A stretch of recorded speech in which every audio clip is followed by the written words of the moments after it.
Voilà, alors j'aborde à présent la partie pratique du travail. Après avoir analysé les sections, on va s'arrêter sur les sections et les travailler, c'est-à-dire les écrire, les réécrire, les transposer, les réobserver.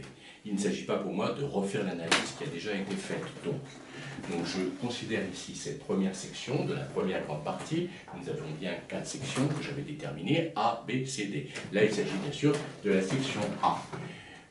Cette section est caractérisée par la modulation au relatif majeur. Ce que je veux dire, ce que je veux faire remarquer, que j'invite à travailler, c'est de bien, cette notion, j'en reparlerai, j'aurai l'occasion d'en reparler à différentes reprises. C'est-à-dire qu'avant d'accomplir l'événement, comme je parlais d'événement, ici l'événement c'est la modulation au relatif majeur, avant que le compositeur, mais il y a des exceptions à ça, justement, c'est très intéressant, les exceptions sont intéressantes, elles éclairent le cas général.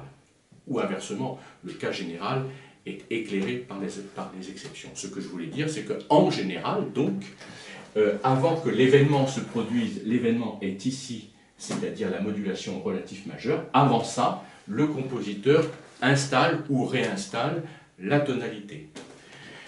Pour que l'événement, ici, soit vraiment un événement, c'est-à-dire qu'il se passe quelque chose. Pourquoi le mi majeur est un événement? C'est parce que justement on était en do dièse mineur. Tandis que si on n'affirmait pas do dièse mineur, cet aspect relativement exceptionnel n'apparaîtrait pas aussi clairement. Mais je vais en reparler. Ce que je veux dire ici, c'est que la réaffirmation de la tonalité est ici. Tout simplement, c'est l'enchaînement, on le sait, à la perfection désormais, j'en ai parlé des centaines de fois, peut-être même des milliers de fois, l'enchaînement tonique, dominante tonique, avec le fameux accord qu'il faut connaître à la perfection, l'accord 6-5 barré. Donc ça, c'est une manière d'entrer en matière en réaffirmant la tonalité. Par contre, ici, je ne vais pas réanalyser, mais je le dis en 2 mots, on a vraiment la section modulante au relatif majeur. Ce que j'avais dit dans mon analyse et que je redis, ça c'est un accord de si majeur, si septième, que la septième soit là ou pas, peu importe. Ça c'est un accord de mi, donc nous sommes de manière indiscutable ici en mi majeur, et c'est bien l'enchaînement dominante, tonique, bien sûr. Ce que j'avais fait remarquer, mais je le redis ici parce que je vais en avoir besoin pour mes petites explications qui vont suivre, c'est que l'accord de Fa dièse mineur est bien la sous-dominante de la tonalité de Do dièse mineur, mais c'était bien, on l'a bien dit, mais j'ai un autre élément à ajouter ici, remarque, c'est que c'est aussi déjà l'accord du deuxième degré de Mi. On a donc un enchaînement 2, 5, 1 en Mi majeur, hein, alors qu'ici on a un enchaînement tonique sous-dominant. Ça c'est bien un accord pivot. Et j'avais fait remarquer qu'on pouvait, si j'ose dire, dit un peu vulgairement, pousser le bouchon plus loin en arrière, ce qui n'est pas extrêmement intéressant, mais d'un point de vue purement technique, c'est intéressant. D'un point de vue musical, ça n'a pas grand intérêt, mais d'observer que l'accord de Do dièse mineur lui-même fait partie de la tonalité de Mi majeur. Il en est le 6e degré. Donc là, dans le contexte de Do dièse mineur, on a bien un enchaînement tonique sous-dominante, mais cette tonique pourrait, ça n'est pas très intéressant de le souligner, pourrait déjà être entendu comme un accord du 6e degré. On aurait une belle chute de quinte, c'est-à-dire Fa dièse, pardon, c'est pas ce que je voulais faire, on aurait une belle chute de quinte ici, Do dièse, Fa dièse, Si et Mi. Donc c'est déjà en soi ça, un élément complètement cohérent en Mi majeur. Maintenant, je reviens à un premier propos que j'avais un peu esquissé à l'instant, c'est que certes ce sont des accords pivots, celui-ci est indéniablement un accord pivot, celui-ci moins quand même, parce que quand on entend ça, il faut, si j'ose dire, avoir un esprit un peu torturé pour y voir un accord du 6e degré de Mi majeur, parce que cet accord sonne vraiment comme une tonique de Do dièse mineur, on est intégralement dans le contexte de Do dièse mineur, donc interpréter un 6e degré de Mi majeur est vraiment un peu une extrapolation tout à fait fantaisiste. Techniquement, c'est quand même le cas. Que voulais-je dire? Oui, voilà, ça me revient.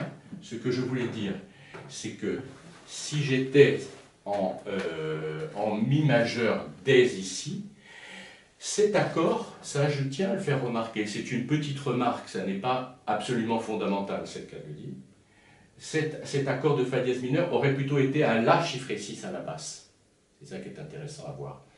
En tant que deuxième degré de la tonalité, je me répète, en tant que deuxième degré de la tonalité de Mi majeur, c'est-à-dire en tant qu'accord que j'appelle moi accord de prédominante, on aurait plutôt eu le La chiffré 6.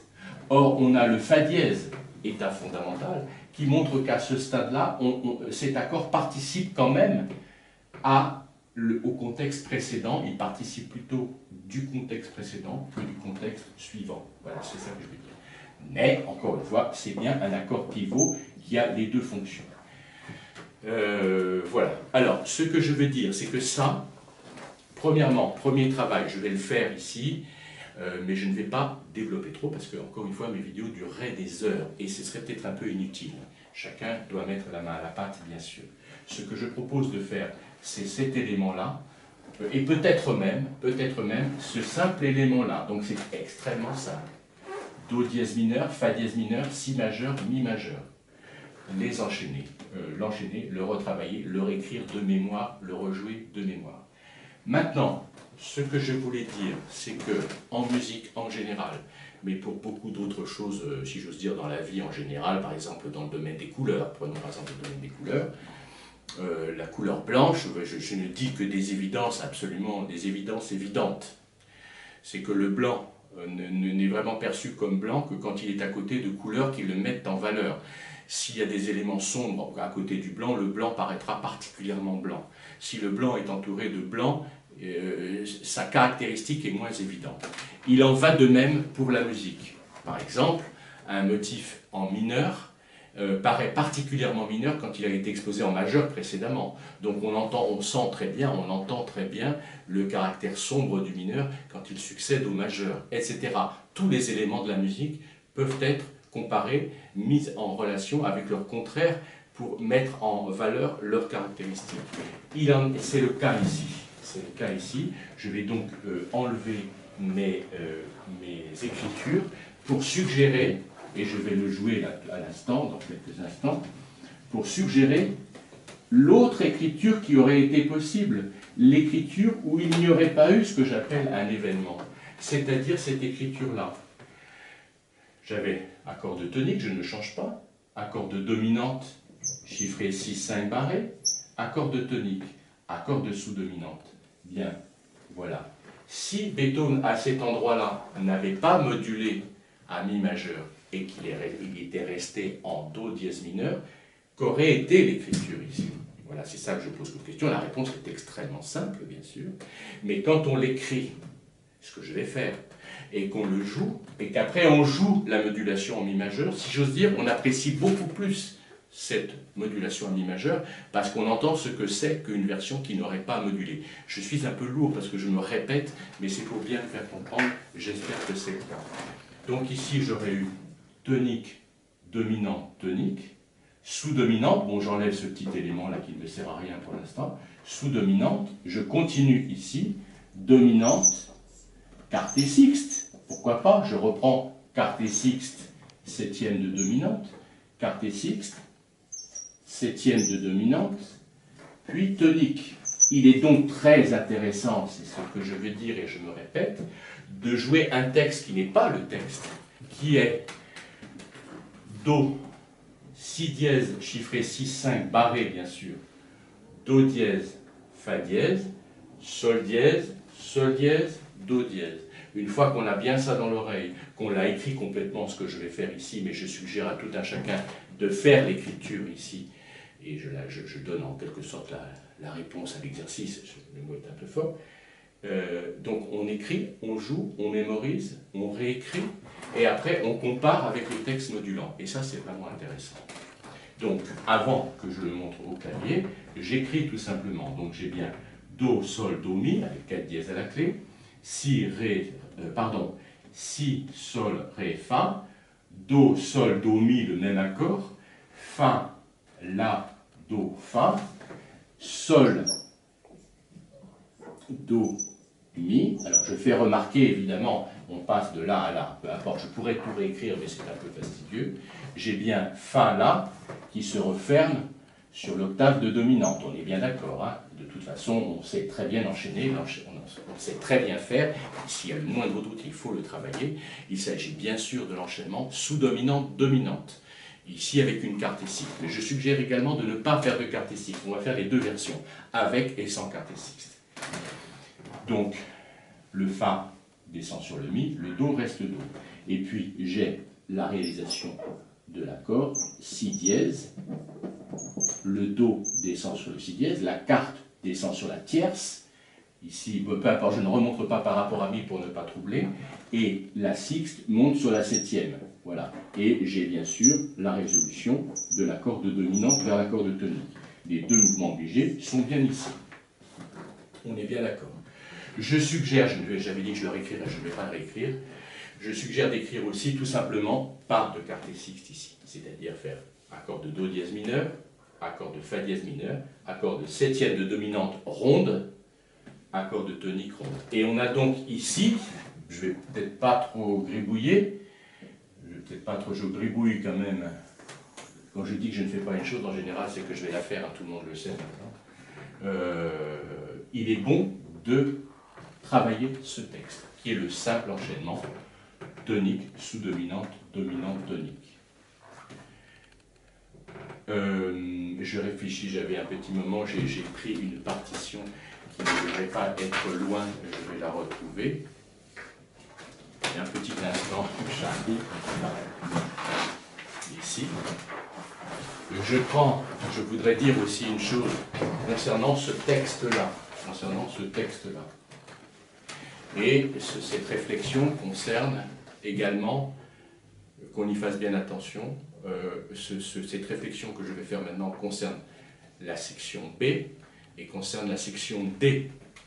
C'est-à-dire que la phrase musicale se termine par un enchaînement dominante-tonique, je crois qu'on sait, cadence parfaite. En général, la phrase est précédée de l'enchaînement dominante-tonique dans une forme imparfaite, c'est-à-dire non fondamentale. J'insiste sur cet aspect, c'est-à-dire qu'on trouve déjà, je vais parler tout de suite de ce petit texte-là, qui est un texte très simple, un petit menuet de Haydn. Cet élément-là, dominante tonique, précède cet élément-là, dominante tonique. Et je vais employer un vocabulaire qui est redondant, qui ne fait que dire des évidences. Ça, c'est imparfait, et ça, c'est parfait.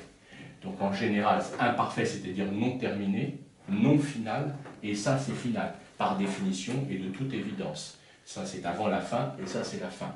Donc ça, c'est une cadence, ce n'est pas vraiment une cadence d'ailleurs, mais c'est un enchaînement dominant-tonique, dont l'élément dominant est renversé, et là, les deux éléments sont parfaits dans le sens qu'ils sont à l'état fondamental. Je citais, peut-être que ça n'est pas complètement le moment, mais un petit menuet de Haydn. Bon, je vais prendre le temps, alors, pardon, je remettrai ça on réécrira sur la vidéo la référence exacte. Il s'agit, mais je n'ai pas la référence là, donc ça n'est pas très important, mais je la donnerai parce qu'il faut toujours donner les références. C'est un menuet d'une sonate de Haydn en sol majeur. Le passage ici est au relatif mineur. Le menuet, ici il y a un trio qui est en mi mineur au relatif mineur. Et la section cadentielle est la suivante, je l'écris ici, c'est vraiment une parenthèse. Donc c'est Haydn, c'est trio du menuet, je donnerai la référence plus précise, il y a un dièse à la clé, et on est à 3 temps parce que c'est bien un menuet, et il écrit la chose suivante. Je veux le faire remarquer, Ré dièse mi, c'est-à-dire sensible tonique en mi mineur. C'est le même élément qu'ici, sensible tonique en do dièse mineur. Et il écrit donc ça, pardon, je ne retrouve pas l'endroit, le voilà. Il y a une barre de mesure, ça ce sont les temps 2 et 3, et puis La, Si, Mi. Alors, je vérifie les hauteurs exactes, voilà. Et il rajoute, comme on faisait beaucoup à l'époque, Si, Mi, mais ça, je m'en moque totalement. Qu'est-ce qu'on a ici? On a bien cet élément-là. On a bien l'élément sensible tonique dans un premier temps, sensible tonique, et on a l'élément dominant tonique à l'état fondamental après. Il écrit ça, La, Do, donc c'est l'accord de septième diminué, que ce soit septième diminué ou 6-5 barré, c'est la même chose, bien qu'il ne soit pas la même chose. Il y a bien sûr une différence, mais fondamentalement, il s'agit de la même chose. Donc, l'accord de mi mineur, et ici, j'ai bien, j'écris le texte. Voilà, et j'ai des jolis, si j'ose dire, je n'ai pas employé le terme en musique de jolis, mais enfin c'est le cas parce que c'est très bien écrit, c'est très lisse, des tierces à la main droite, la, do, sol, si. Voilà, elles se succèdent conjointement, fa dièse la, mi sol, ré dièse, fa dièse, et ici mi, qui est écrit comme ça, mais c'est comme si c'était un unisson. Les deux voix aboutissent à la même chose. Alors, qu'est-ce qu'on voit? On voit bien cet élément-là, qui est cet élément-là, et on voit bien cet élément-là complet, qui est ça, qui est sous-dominante, dominante, tonique. J'ai bien les mêmes notes, je le redis, faut-il encore insister, j'ai ce défaut, mais je l'assume, je le fais remarquer. Parce que je sais que quand on est encore un peu débutant, on entend un discours, mais on n'en perçoit pas vraiment toutes les conséquences. J'ai sensible tonique, sous-dominante, dominante, tonique. Dans le petit menuet de Haydn, qui est 3 fois rien, tout ça passe très vite, c'est un mouvement relativement un peu rapide. J'ai sensible tonique, sous-dominante, dominante, dominante, tonique. C'est la même chose, dominante, dominante, tonique. Voilà, je voulais faire remarquer ça. Et c'est la même chose dans la partie B, enfin dans la section, j'appelle section B, que j'ai montré, que je montrerai. Et c'est la même chose dans la section D. Voilà, on a d'abord un élément dominante tonique pas à l'état fondamental et confirmé par l'élément dominante tonique fondamental. J'ai beaucoup parlé, mais j'y tiens beaucoup, à cet élément-là. Et une fois qu'on s'est bien imprégné, qu'on a bien compris cet élément-là, eh bien que fait-on? On fait cet élément-là avec la modulation à mi majeur ici. Bon, je l'ai déjà écrit. Voilà. Alors, je vais être bref dans mon jeu au piano et après je montrerai une autre observation que je veux faire concernant ce passage. Mais je vais déjà bien faire entendre ça et le faire entendre même que les basses. Voilà. Donc, je vais montrer maintenant, faire entendre cet élément-là que j'ai découpé, qui est un petit peu particulier, cette espèce de zone à forme non identifiée. Donc, on entend bien, je vais faire entendre les basses. On est en do dièse mineur. Voilà, do dièse. Donc, si j'ai do, je ne fais pas de mesure vraiment, hein, en gros. Hein.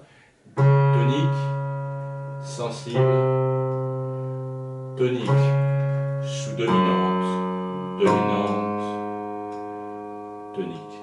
Voilà, je le refais entendre sans trop parler. Je vais même battre ici quelque chose qui sont des blanches. Hein. Je bats la blanche, donc ces valeurs sont doubles, ces valeurs sont simples. Do, sensible.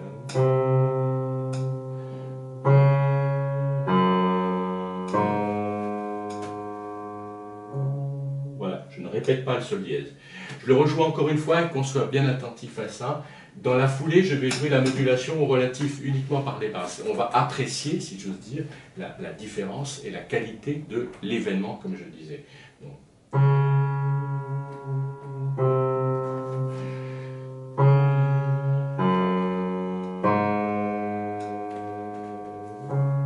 Voilà, et modulant au relatif majeur, c'est...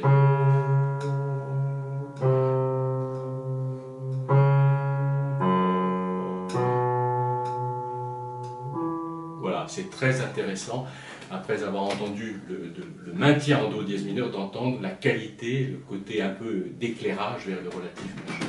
Bon, maintenant il faut le faire évidemment avec l'harmonie, les 4 voix. Donc je fais bien entendre cette section intégralement en do dièse mineur, une fois ou 2 fois, voire 3 fois. Do dièse mineur tonique, dominante, tonique, sous-dominante, quartet sixte, tonique. Voilà, je le refais encore une fois. Do dièse mineur, 6-5 barré.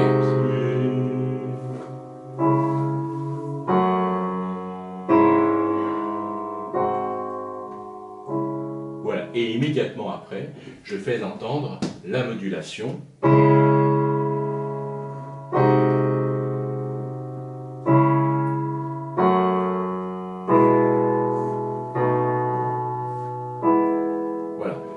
que ça c'est vraiment intéressant. Donc ça c'est une première partie que je voulais montrer. Maintenant, je suggère de le travailler, c'est-à-dire de bien le réécrire avec les deux versions, non modulante et modulante au relatif, et de le transposer dans une ou deux tonalités. Il n'est pas vraiment utile de multiplier les transpositions, mais je pense qu'il faut l'expérimenter au moins une fois. Par exemple, voilà, je vais la reprendre à une hauteur plus haute, une hauteur à prendre une sixte plus haut, je vais prendre la mineure. Voilà, le sol dièse 6-5 barré. Tonique. Sous-dominante, Ré. Dominante, Mi septième. Tonique. Voilà, je le joue plaqué. La mineure tonique. Sol dièse 6-5 barré. Ré grave. Dominante. Tonique. Je n'ai pas fait la quarté sixte. Et maintenant, je fais le relatif majeur. Donc, la mineure tonique. Sol dièse 6-5 barré. La mineure tonique. Ré mineur. Sol majeur. Enfin, sol, l'accord. Bon, je n'ai pas mis la septième. Je le refais encore une fois. La mineure. Sol dièse 6-5 barré. Tonique. Accord de Ré. Quarté sixte sur Sol. Résolution avec septième et tonique. Voilà, donc je conseille de faire ce travail. Il est bon de prendre 2-3 tonalités, prendre par exemple Sol mineur, prendre des tonalités très différentes de Do dièse, de manière à ne pas mélanger. Je déconseille de le faire en Fa dièse mineur par exemple, qui est une tonalité trop proche, donc ça peut créer un trouble, une hésitation. Donc on peut faire La mineur, faire Sol mineur, faire Ré mineur par exemple, faire Si mineur, peu importe, quelques tonalités mineures, non modulant et modulant. Voilà. Alors maintenant, je voudrais attirer l'attention sur un aspect que j'ai déjà évoqué, mais je vais le développer un tout petit peu. C'est cette chute de quinte. Donc je le réécris peut-être par exemple ici, pardon, à la partie en haut, là-haut, on voit très bien ça.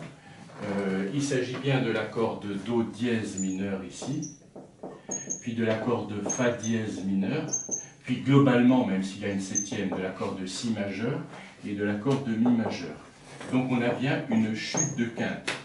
J'entends par là que Si, bien sûr, enfin je crois que c'est très clair, mais je le redis, Si est la quinte supérieure de Mi, Fa dièse est la quinte de Si, Do dièse est la quinte de Fa dièse. Donc on a un petit peu, comme je l'avais déjà dit, je ne sais plus à quelle occasion, c'est comme une balle qui descend les marches d'un escalier. Et en fait, on a un petit peu un rapport dominante tonique.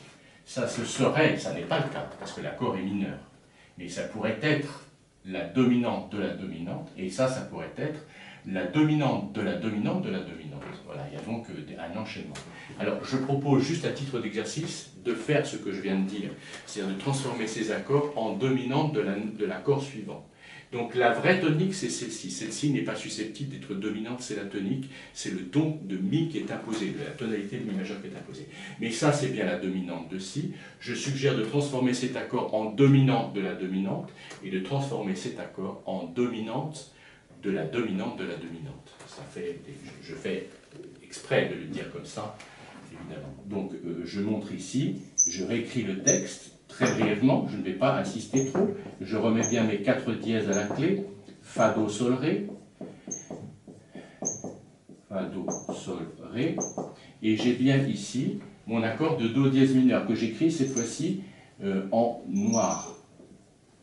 Voilà, parce que je vais faire ici, ça il s'agit bien sûr d'un accord de Do dièse mineur, c'est l'accord de tonique de la tonalité de Do dièse mineur, mais dans un deuxième temps, je vais transformer cet accord en dominante. Alors donc ça c'est bien l'accord de Do dièse mineur, il va devenir dominante de Fa dièse mineur. Et puis cet accord va se transformer pour devenir dominante de Si.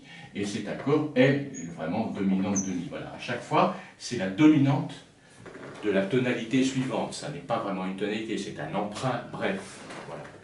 Donc j'ai bien Do dièse, j'ai bien Fa dièse à la basse. J'ai bien Si, j'ai bien Mi. Voilà, peu importe, ici, je vais me mettre une ronde. Hein. Je ne vais pas passer par la carte ici, ça ne m'intéresse pas, ça n'est pas le propos.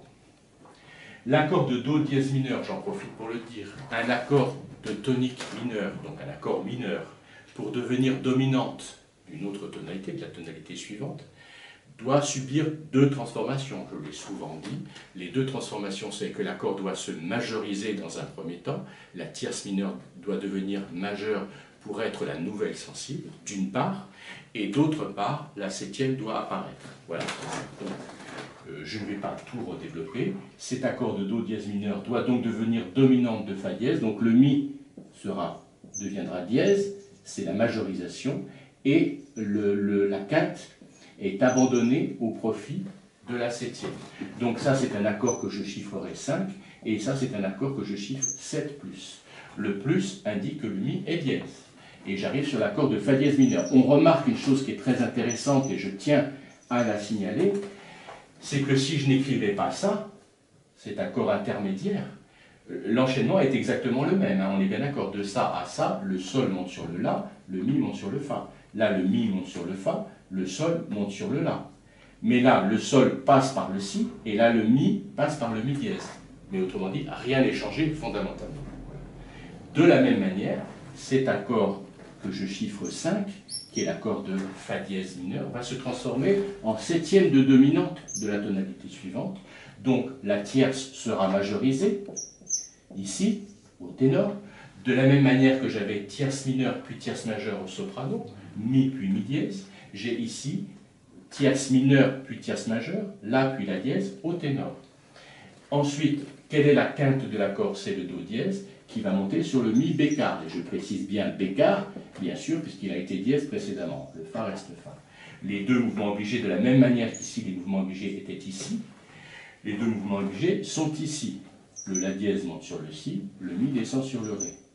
Et j'arrive sur l'accord de Si majeur, qui va ensuite avoir sa septième, et qui va aller comme ça sur l'accord de Mi. Alors, je ne vais pas faire ça pour rester, mais ça n'est pas le plus important, pour rester dans le cadre plus beethovénien, c'est-à-dire que je l'ai dit souvent, je le redis, c'est une écriture B, donc la septième ne proviendra pas de la quinte, la septième n'est pas obtenue par suppression de la quinte, mais par suppression de la doublure de fondamentale, c'est ce que j'appelle écriture B. Voilà, septième de dominante. Je ne reviens pas là-dessus, ça je le laisse comme ça. Voilà, ça c'est bien la cadence que j'appelle B, c'est-à-dire celle-ci, je ne la redécris pas, j'en ai beaucoup parlé. Éventuellement, je peux faire une vidéo pour repréciser tous ces éléments. Je ne peux pas passer du temps ici. Voilà, je voulais simplement signaler ça, c'est-à-dire de cette manière, bien appuyer sur cet aspect de chute de quinte. Voilà. Alors voilà, non, j'avais oublié une petite chose, mais je vais peut-être le dire oralement, parce que je ne vais peut-être pas tout réécrire, je vais le dire oralement devant la caméra. Voilà donc ce que je voulais dire, l'essentiel de ce que je voulais dire concernant le travail de cette partie A. Je pense que c'est une bonne manière de l'acquérir en profondeur. Et donc on imagine assez aisément les résultats que ça peut avoir dans l'exécution de la sonate. C'est-à-dire que quand on joue cette partie, et la partie qui va suivre, et les parties qui s'enchaînent les unes après les autres, à quel point on maîtrise les choses, alors que jouer... Bref, je ne reviens pas sur ce propos que j'ai beaucoup tenu. Alors maintenant, je vais dire oralement le petit complément. Je suggère de regarder une valse, je suis sûr que c'est une valse de jeunesse de Chopin, c'est une des valses qui ne fait pas partie du corpus général des valses. C'est une valse, bon peu importe, c'est la petite valse en La mineur. Et ce que je voulais montrer, c'est que dès le début de la pièce, Chopin il est en La mineur, on est bien d'accord, il est en La mineur, il enchaîne les accords suivants. Je l'ai dit oralement comme ça. La mineur, c'est-à-dire tonique, Ré mineur, c'est-à-dire sous-dominante, c'est-à-dire ça, c'est-à-dire à ce stade-là, tonique puis sous-dominante. La différence chez Chopin, c'est ce à quoi j'ai fait allusion au début de mon propos, c'est qu'il n'affirme pas la tonalité de La mineur comme ça ici. L'œuvre commence ici. Et c'est, si je tire une anomalie, certainement pas, c'est une très jolie pièce, mais la généralité, c'est plutôt d'imposer la tonalité. Lui ne l'impose pas, à tel point que pour certains, il y a une ambiguïté. Donc je reprends mon propos. Chopin fait entendre un accord de tonique à l'état fondamental, donc accord de La mineur. Puis, Deuxième mesure, accord de Ré mineur à l'état fondamental, donc sous-dominante. Et après ce Ré à la basse, on attendrait Mi, puis La, dominant, puis tonique en La mineur. Or, il n'en est rien, il module tout de suite au relatif majeur. Donc, je redis les basses, La, accord de La mineur, Ré, accord de Ré mineur, Sol, accord de Sol majeur, Do, accord de Do majeur. C'est exactement ça dont il s'agit. Voilà.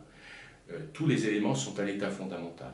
Donc c'est une œuvre simple, qui est très claire, et je sais, j'ai même entendu, je ne sais plus où, il y a assez longtemps, j'ai même entendu une analyse de une analyse brève, enfin qui était évoquée rapidement, de cette valse, où la personne disait « nous sommes en Do majeur ».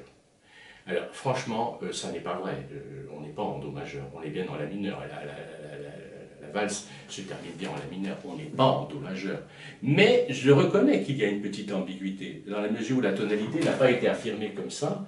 Le fait qu'il enchaîne La mineur, Ré mineur, Sol majeur, Do majeur, on pourrait dire, bah oui, c'est un peu du Do majeur, c'est 6, 2, 5, 1. C'est ce que je disais. Voilà. Donc il y a une petite ambiguïté, je le reconnais. Voilà. Et cette ambiguïté vient notamment du fait que la tonalité n'est pas, je me répète, pardon, n'est pas imposée de cette manière. D'autant plus que chez Beethoven, la tonalité a déjà été amplement imposée par l'introduction qui fait 5 mesures. Hein. Où il y a une sixte napolitaine, il y a une dominante, il y a une tonique, tout ça est bien posé, hein, d'accord.